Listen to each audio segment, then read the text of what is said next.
will take 30 years, including monitoring.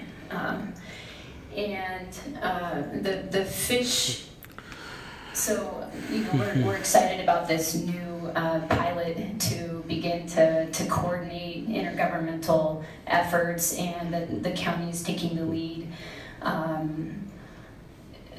Even though I'm immersed in this subject matter, just 2 days ago, I became aware for the first time ever that cancer is not considered as part of the health advisory for the state of Oregon for fish consumption. To me, that's unbelievable. So, and in doing a little bit of reading of other resources, well, I can even send some follow-up data. Could you send that specifically? Absolutely. It's Physicians Committee for Responsible Medicine was the sort of alternate source that I just began to read up on, which argues the opposite, that cancer should be considered as part of communicating to the public the risks, and that there are alternative proteins these days that can be considered to integrate for people's health and their diets. But the point being here is that our communities are being burdened chronically around the consumption of fish here, and it's, as you heard from our guests earlier, it's the most vulnerable communities, and we're hearing these stories constantly, and it's not only folks living right near the river. Folks are traveling. I have family that travel from Hubbard, Oregon to fish in Portland Harbor and other rivers as well.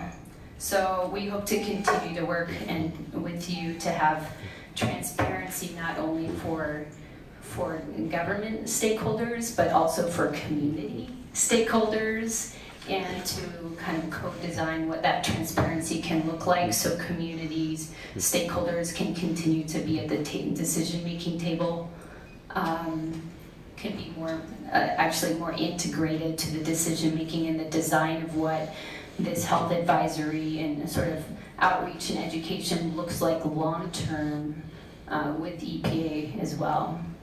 Thank you. Thank you for your testimony. Commissioner Fritz. Thank you, Matt. Thank you, Ms. Cohen, for your long-time leadership on this, and I'm really encouraged to hear that you support the approach. I would assume that you and your coalition will be involved. What are the health risks, if not cancer? What are we supposed to talk about?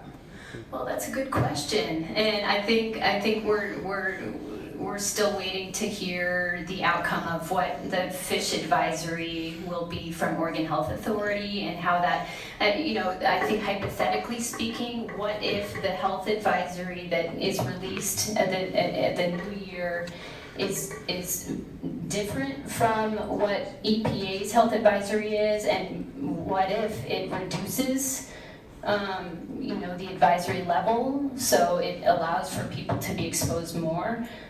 So there's just, and what does that do to the context given the politics of EPA right now, and the opportunity for some of the responsible parties to to budge on their liability or their scope of responsibility for cleanup. Okay, well, I was certainly very glad to see in the ordinance that it's Monmouth County Health Department who's going to be spearheading this. Absolutely. So that gives me a lot more confidence that we can do the right thing here. You mentioned that most of the people in your coalition are volunteers. Are you a paid staff person?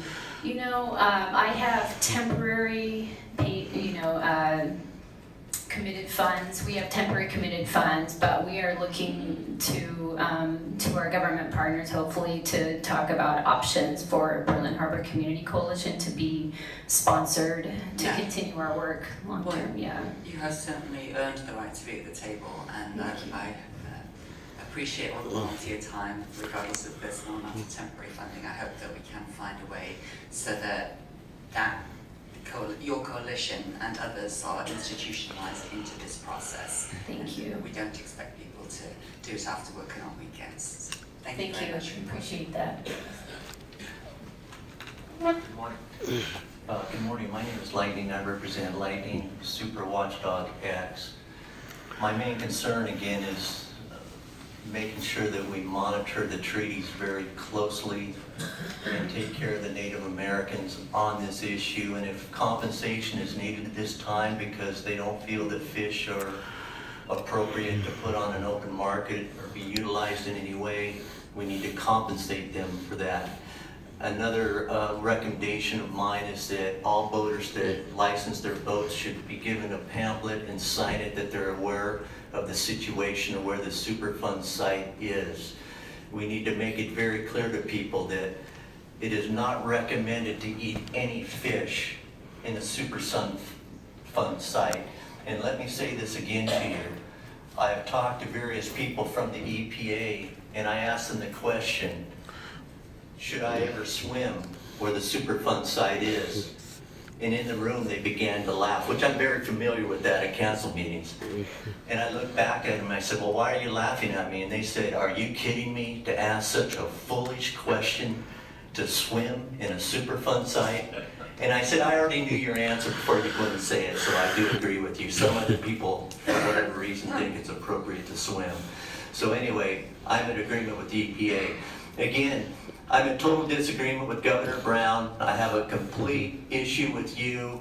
This has been stalled out for so many years. I'm going to point the finger at you, Governor Brown, and say, you know what? On this agreement here, which I do agree with, we have the port always involved. See, in my mind, the port should be doing a maintenance dredging every year instead of just talking about it in the last 17 years, which I'm appalled at.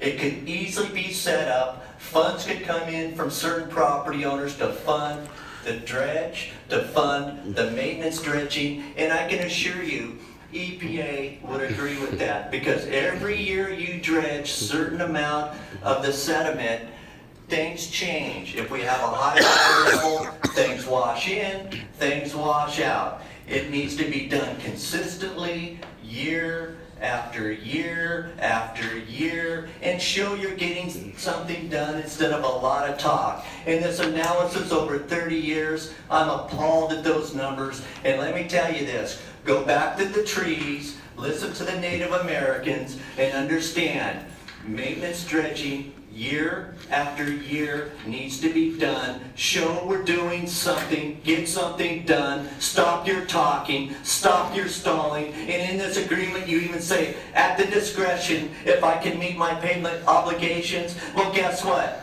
You haven't met any obligation on this cleanup, so I don't think you'll even fund this. Enjoy your retirement, Governor Brown. Newt Bueller for governor. Thank you. Please call the roll. You did. Freedom of speech. Really pleased to see this, Commissioner Fish. Thank you very much for your work on this. And I'm reminded that Commissioner Novick kept asking me about this as a first choice. I'm glad to see that it's not an either or, that we need to correct the problem so that in the future we don't have to teach people not to fish. But in the meantime, we're going to be protecting them, and so thank you very much for your work. Hi. Did I almost get kicked out? Well, thank you for the Not quite. presentation. You know, we The have a governor's gonna get really rid of me. terrific team at the city, led by Annie Von Berg. We have lots of bureaus involved. We have community partners that are deeply engaged that we meet with. And I think evidence of how this new relationship is working is the impact of the uproar that occurred when we were all advised EPA was having backdoor meetings with some of the potentially responsible parties with the goal towards undermining the record of decision and potentially setting us back. That had lasting consequences, not just a reversal of the approach and a number of those PRPs dropping out of the process, but it prompted one of the 2 or 3 most important people in the country from Washington working on this to come out and spend a day doing fact-finding, leading, I think, to this this announcement between DEQ and the EPA, which is very promising. Look, I'm the first, and everyone on this panel is the first to criticize the EPA for a host of things they are doing or not doing under this administration. One bright light is that Administrator Pruitt did say that he wanted to bring a sense of urgency to the over 20 Superfund sites around the country. And in addition to making sure we bring the community along and that we get in the river and do some work and show a sense of urgency, the other piece of this that we put into our legislative agenda is making sure Region 10 and the federal partners have the resources they need. Because if they don't, that's just going to add to more delay that we can't afford. So thank you all for your good work. I'm pleased to vote aye. Well, I very much appreciate this work, and Commissioner Fish, I appreciate in particular your passion for this subject and your continued attention to the details and continuing to work with all of our partners on this process. It is a daunting process, as you heard today, 17 years just for the cleanup phase. I think it was 30 total, including the monitoring. So we're in this for the long haul, but this definitely helps the community to navigate some of the They would have been realities. dredging on a regular basis and halfway be done. Positive. I vote aye. It's You know, they would adopted. have Thank you. 17